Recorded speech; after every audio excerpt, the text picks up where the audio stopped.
Okay, here we go, everybody. I want to say first off, good morning and welcome. Thank you all for being here. As you all know, my name is Ms. Valdez. I am going to be sharing a presentation with you guys on unpacking the TEKS and instructional strategies for EL students.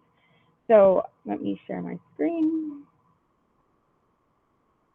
There we go. Oops, not the right one. No, wrong one. A window. There it is. Okay. So it's gonna maybe feel like back when we're in the virtual world, but with interaction, hopefully, right? And that way it's like the way it should have been last year. But I'm gonna leave it open that way because if I present full screen, it doesn't let me see like you all as participants and the people in the meeting. But again, the title of our presentation is Unpacking the TEKS and Instructional Strategies for EL Students. And this is for curriculum leadership, Dr. Rosalinda Hernandez, education class 6320-01V. So our objectives are going to be, one, to be reviewing data from 2018-2019 STAR. We go back all the way to 2018-2019 because that was the last administration that we had that was normal and, before the pandemic. We do review data that is, of course, that we're getting right now, but this would be for, purposes of research. It is the best one to look at for right now. Okay. Oops. We will be identifying an area of need, identifying the structure of the TEKS, unpacking TEKS for social studies skills 29B and history 5B, and identifying learning strategies for EL students. The goal would be, hopefully by the end of the year, to help increase our English learner, performance levels on the end of course. So this table, when you look at it, it looks like a lot of information and a lot of lines and colors. But you can see, just by looking at it, that it's on the left, we're gonna have the approaches level, and that shows that Robert Vela High School has been very successful in, all of our courses in comparison to the district and the state levels. We have either met, surpassed performance levels from what is expected. Oops. Do you guys see the screen go white, or does it look normal? It does? Okay, so I may have to just move it as we go. Okay, it may happen. So the second one is the meets, and the last one would be the masters. And so, we know that that's always the one that we're trying to increase because, thankfully our students have done very well. It is super important to remember that it's not about just, saying, oh, we did well last year, we're just gonna leave it alone. Continuous improvement is the goal. I think we do it within ourselves, right? To say we want to advance ourselves to graduate school. I know, of course, Ms. Charles is currently in graduate school. Mr. Rat is currently in law school. Ms. Alcela and Ms. Lopez all have their master's degree. And so we are blessed here in our department to have, teachers who also continue their personal goals, and we want to do that for our students. So going on to the second table, we see disaggregated data. And so you start to see lowering numbers pretty quickly. We look at the first column, and that was your EL student population.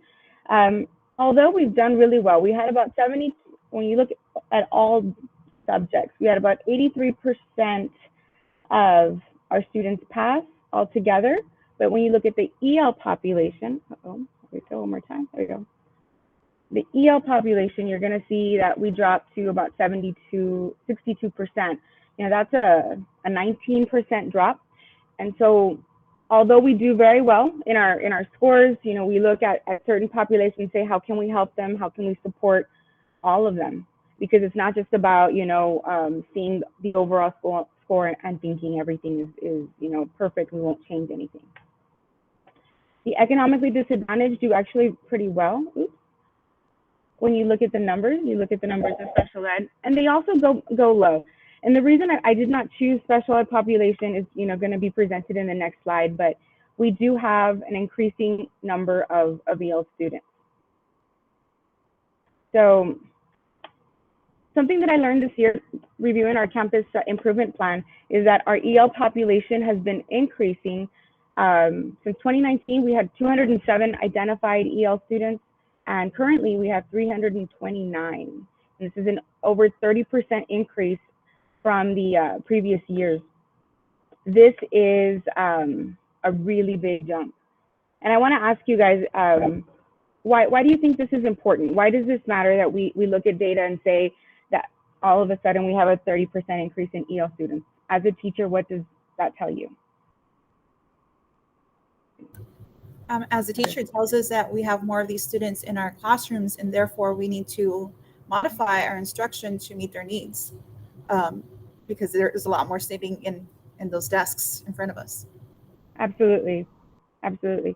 When you think of the diversity in our classroom, do you see any changes in the makeup of your students, maybe even this year, like from where they're from, things like that? With diversity, it just brings in more perspectives, especially when talking about history, right? We see different perspectives, world history, we're looking at different cultures.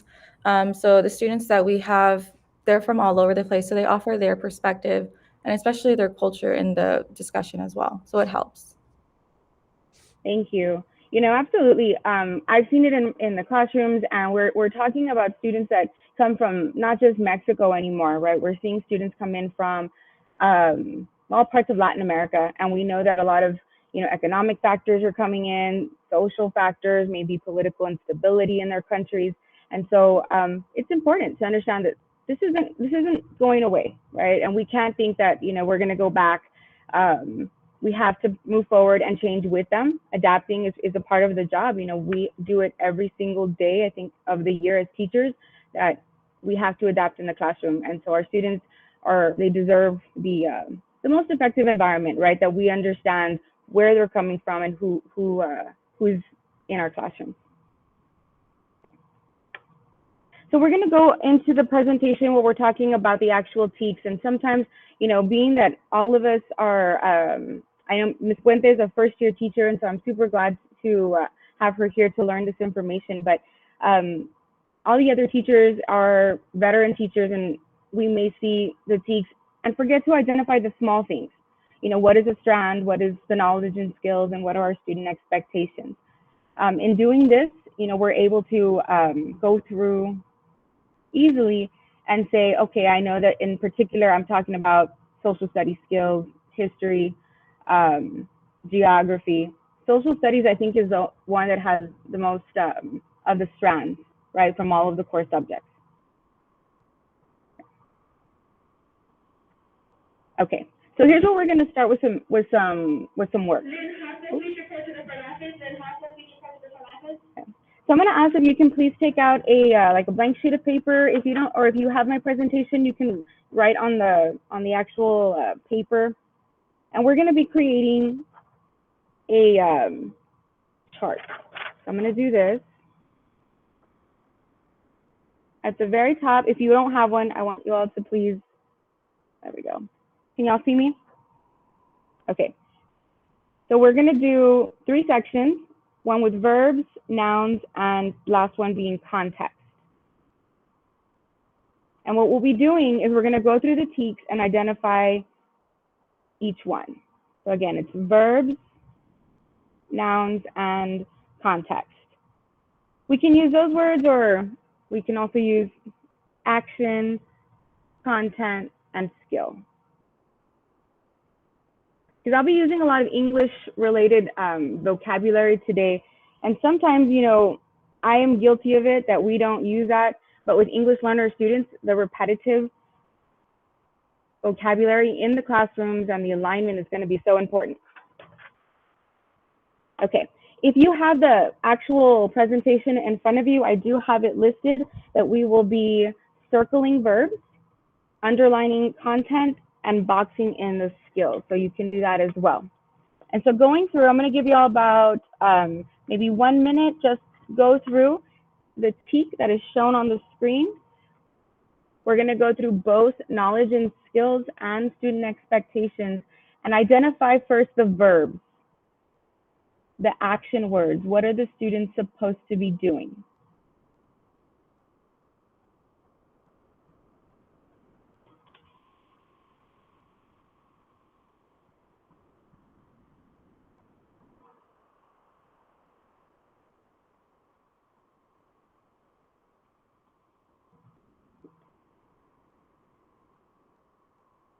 Once you've done the verbs, we can move on to the nouns,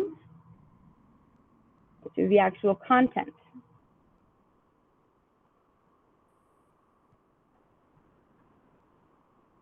Underline what you believe is the content that we are teaching through this TEK.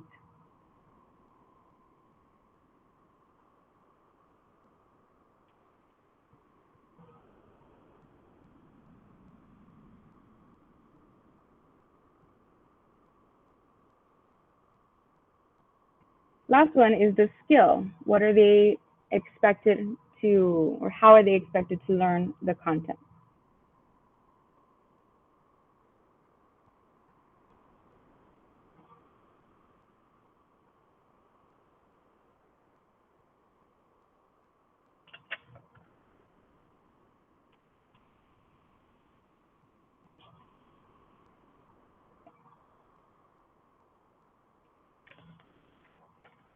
Okay, so hi, Ms. Lerma, thank you for joining us. We are making a chart right now. If you have the packet, which I believe you do, you can also just start by circling verbs, underlining the nouns or content, and then boxing in the content or skills.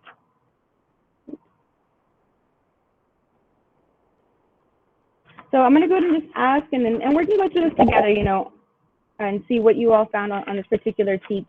Let me see.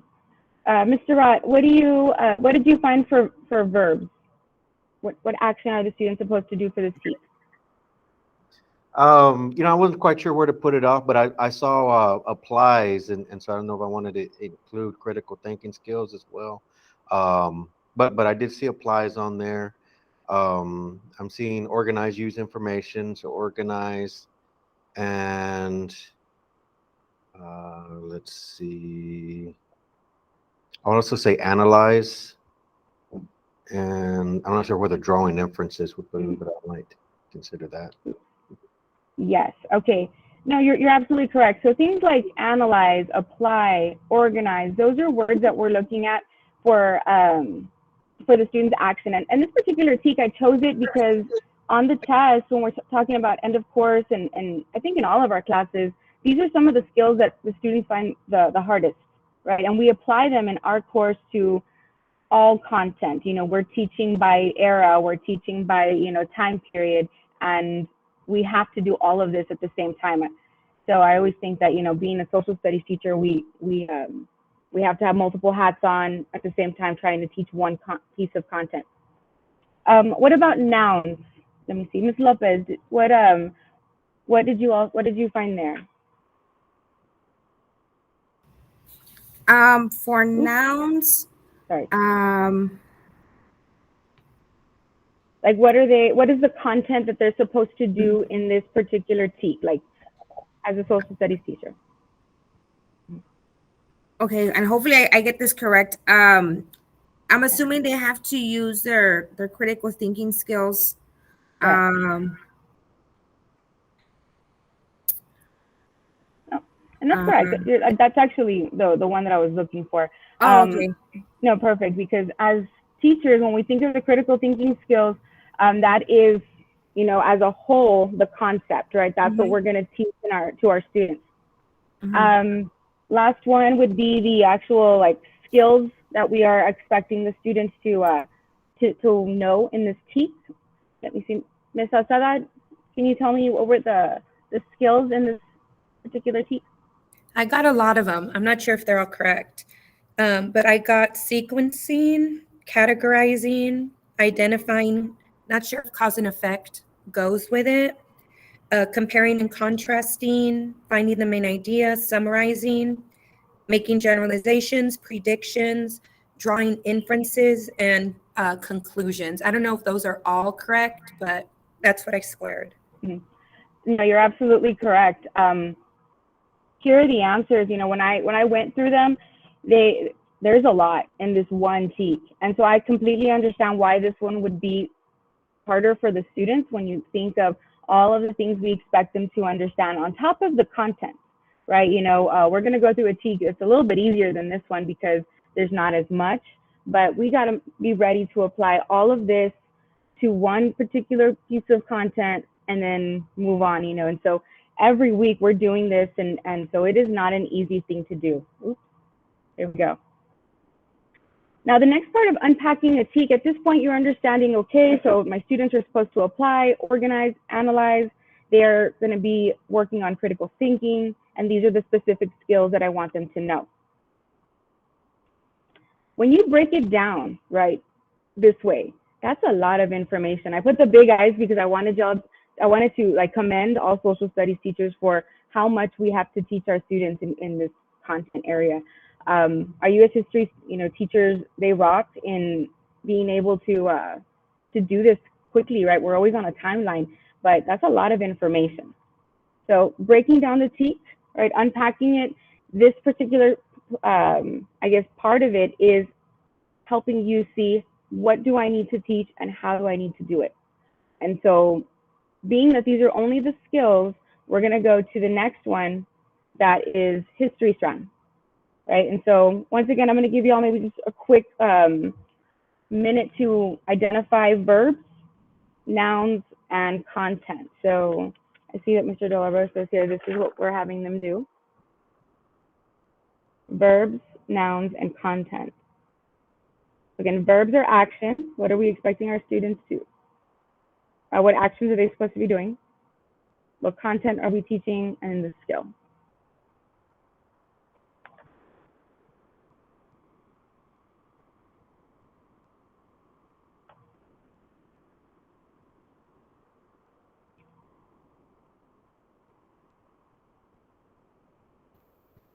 Ms. Valdez, the slide went blue. Oops, I'm so sorry. There we go. There we go.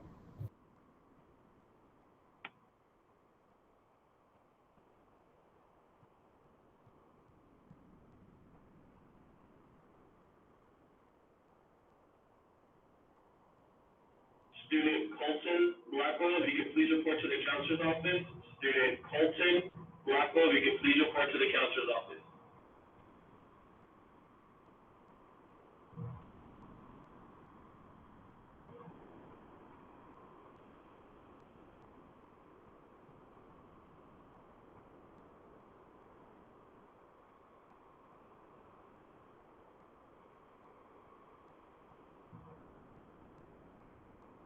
I say this is an easier one, but it really isn't. I don't think any of our TEKs are easy, right? So let me see. Let's go through verbs. Ms. Puente, what actions did you see for this particular TEK that the students are supposed to be doing? I circled understands and evaluate. Okay, perfect. So we're looking at what they're supposed to be doing, right? Good. As far as the nouns, let me see. Ms. Lerma, what did you find? Oops. I think you're on mute, Ms. Lerma. There you go.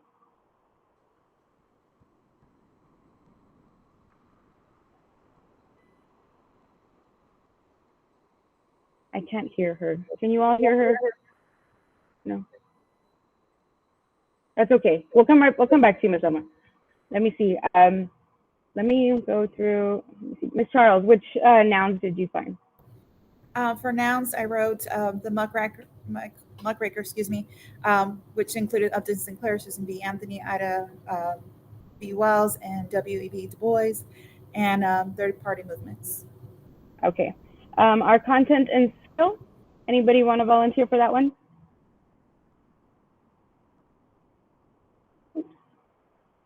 I think I boxed in effects. Okay. So when you look at that one, so what I did on this one is we circle, of course, the verb understands and evaluate. I underlined, when we think of the actual, again, the noun, we're looking at third-party movement and then muckrakers and reform leaders. And then the detail on this one is the Upton Sinclair, Susan B. Anthony. They are the actual ones that we're going to be dividing up, because that's, to teach them all like in one day, it might be possible. It might be a little difficult for our EL students though. And so being able to separate them as much as we can. I know not one every day is possible, but that's what we did right here. So once again, when we pull it apart this way, you all can see that we would be evaluating the impact of muckrakers such as Upton Sinclair on American society.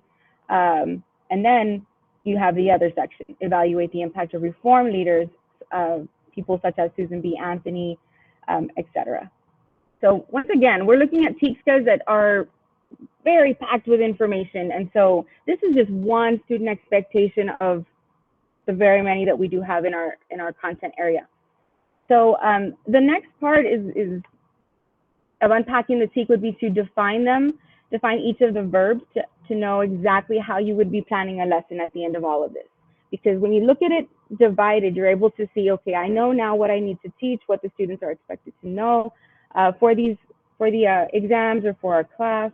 But we don't always take time to do things like this where we define the words. So just put it out there for you all so you could see those definitions from the General Webster's Dictionary. Now, the way you apply this one, I'm going to show you a question that you probably have seen before, right, from the 2018 release test on W.E.B. Du Bois, with a little bit of content-related material. You know, for, I think, all students, but especially the EL students, seeing something like this is overwhelming. It has a lot of vocabulary that they'll need to know. And then looking at it, you're going to say, well, it's not just a level 1 question, right? What type of question do you all think this one is? Level 1, 2, or 3? Oops. Sorry, hold on. Okay. Ah, how come it doesn't turn off? Sorry. Okay, Ms. Lerma, I don't know, does your thing work now? Let's see. Okay, I think, did I fix it now? Is it working? Okay. Yes, okay. Okay.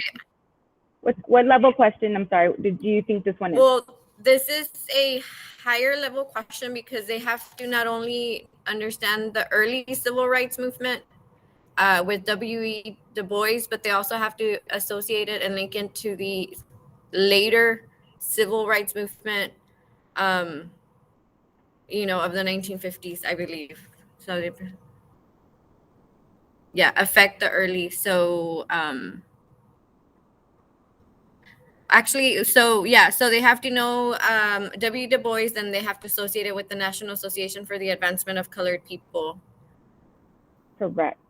So it's like not only do they have to read all of that, because they also feel like they have to understand it. And so they may spend a lot of time reading it when it is a time test, and they have to make connections, right? So looking at this particular one, guys, going through the skills that we just went through, I selected that this is the one where they would be making predictions, because they do have to associate the person with what he did, you know. So the answer is not in the actual text, and so sometimes we have to not only teach them read through it as context, right? It's going to help you understand what it's you know, who this person is, but it won't necessarily give you the answer. The expectation in this one, I'm just highlighting that it is on W.B. Du Bois, so that so we can see that the TEK does directly relate to the test question. Okay. Now, ending with the actual learning strategies, graphic organizers are one of those that I personally use, I think, weekly in different ways. You know, they're one of my favorite things to do. And so research shows that being able to dissect all of the information from particular texts, you know, using the English vocabulary such as nouns, adjectives, verbs helps. But if you don't like those particular words, you know, you can always say who's in the text, what are they doing, or what do they want, and how do they want to do it, which is the exact same thing. you know, to be able to do it. So, you know, I had drawn this out. If you have it on your printout, you can draw it there, or if you want to just really quickly jot down what I have, we won't be drawing writing all of the text, but it's the same text from the question, and we would dissect the nouns, adjectives, and verbs, or the who, the what, and the how.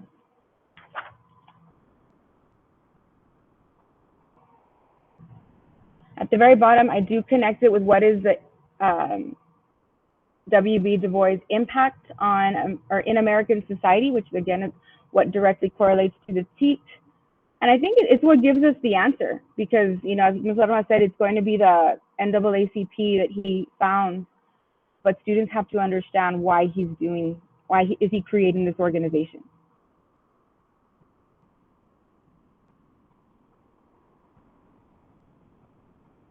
Looking at the verbs really quick, I think we can start with that for the sake of time, because I do understand that we're running short on time. That what are some of the action words that EL students may have trouble with?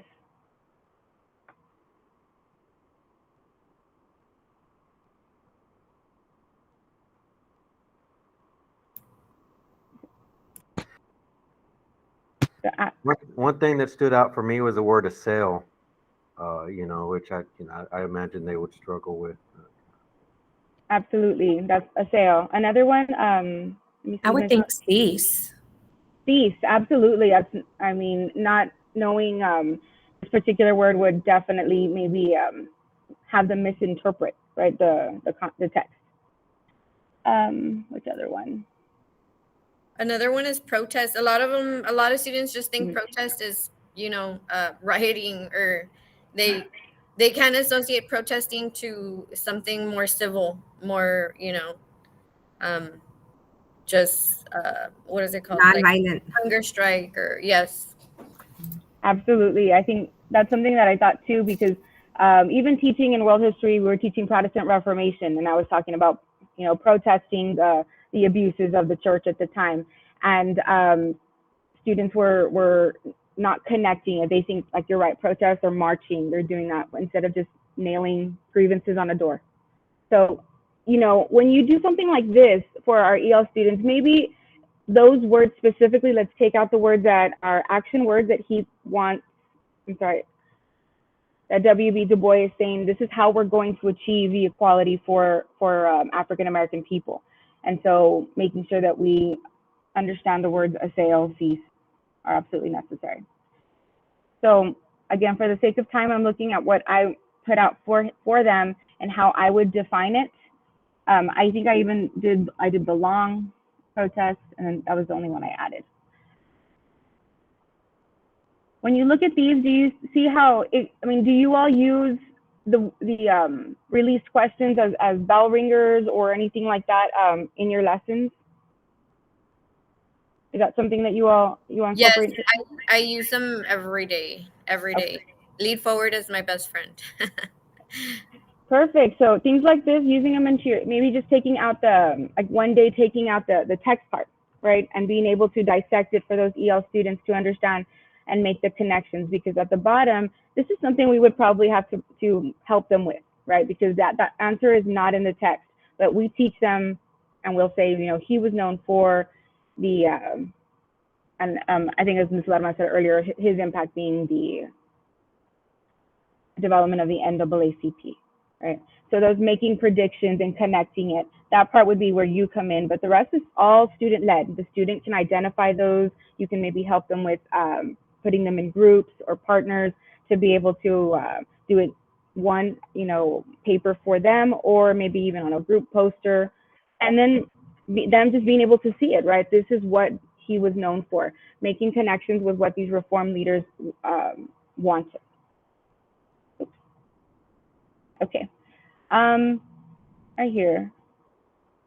Another example. So graphic organizers is what I wanted to highlight, but with our presentation, I'm going to show you just a couple more of the instructional strategies you may want to use in your class, or maybe you use them already. right? So in this case, interactive read or think aloud.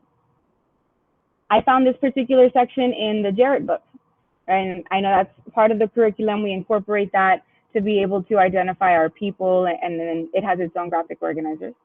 But the way you would use this is maybe have them reading sentences, maybe cutting out the sentences and giving the students that responsible to know what the sentence structure is, being able to identify the actions and what W.B. Du Bois wanted and who he was. Okay.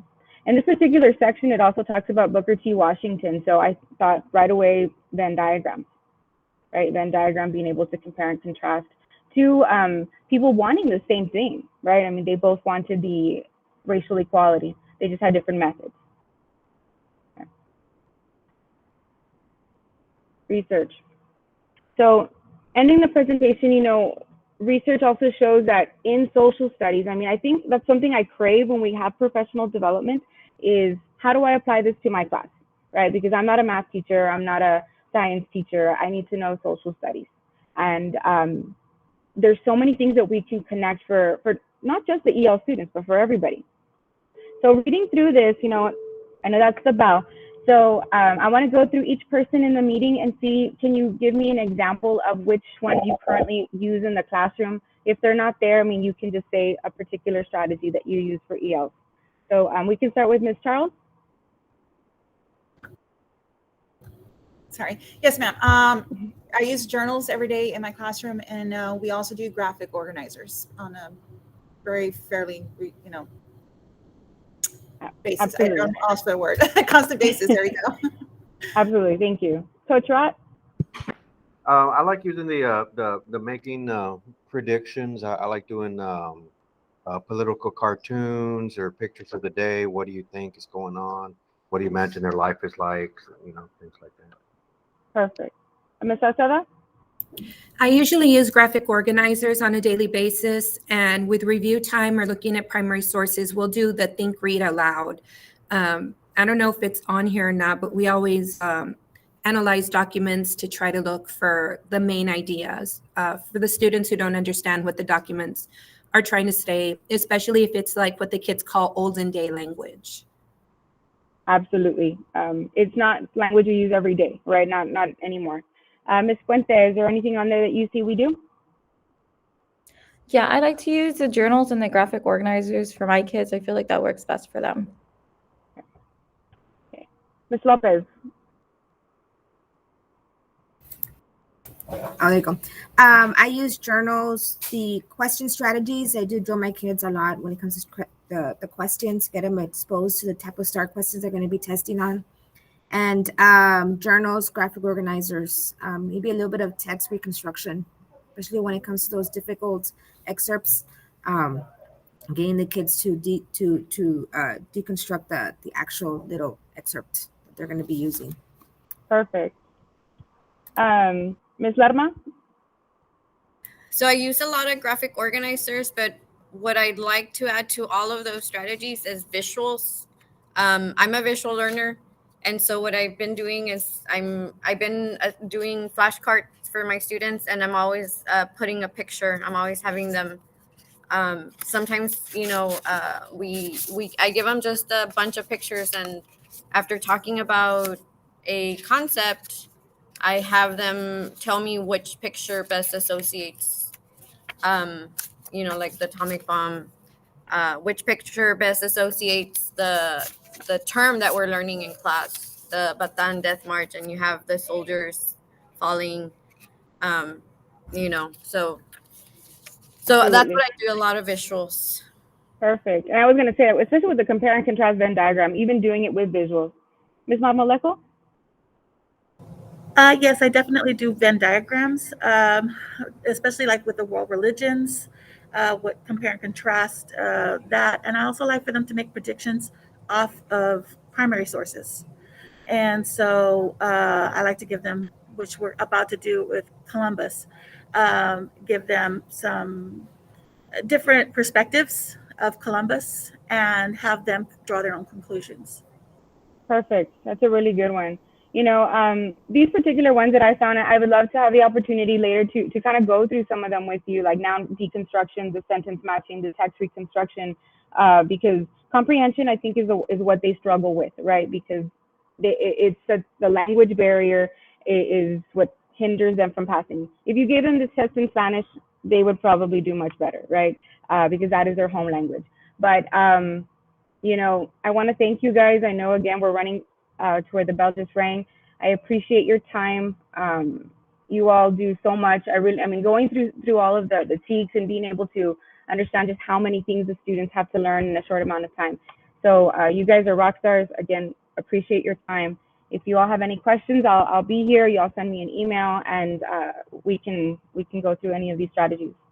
But just showing you my references, using different research from TEA and peer-reviewed journals. But thank you again, everybody. The presentation is over, so you all have a great day. I appreciate it again. Thank you, Ms. Valdez. Thank you. Bye. Bye.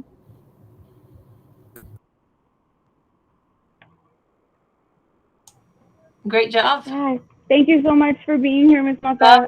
Yes, very good. The teachers are good. They know the strategies and they know what to do. And that information actually was very, very helpful. And as you can see, we have our teachers on board on what they need to do. And I appreciate your help in breaking that information for them. And, yes.